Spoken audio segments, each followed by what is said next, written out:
Yes and no. All right. And let me clarify that answer because it's a non-answer in a lot of ways.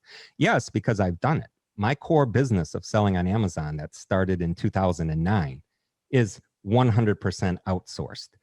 My core Amazon business, tens of millions of dollars in sales a year, is 100% outsourced. All I do is I am a true CEO. I will look at my financials on a regular basis and look for red flags, right? And if I see a red flag, I'll contact the appropriate manager and say, hey, I see this red flag. What's going on?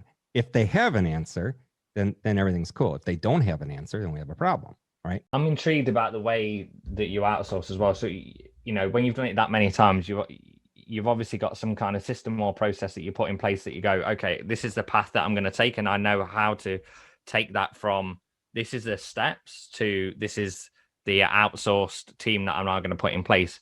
What is that transition process, that you go through to go, okay, now I can see how that's going to work, and now I know how to outsource it? Have you got people for that, or do you do that part yourself?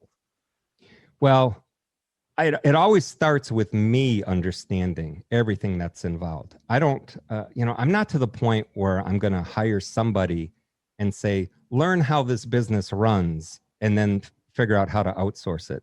That to me, no, I don't think you're putting way too much faith into, it could be a key employee, but that's your job. I really believe that's your job, right?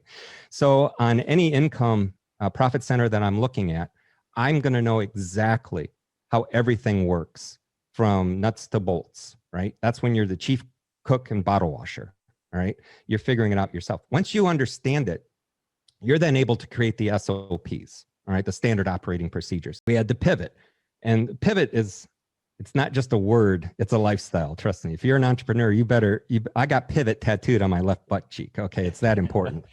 And, the way we pivoted was instead of working with maybe the 20 or 30 suppliers that we had been with for years that produced 80% of our income, we went and opened up another 300 accounts with other suppliers that we had never worked with to have a secondary and tertiary source of products.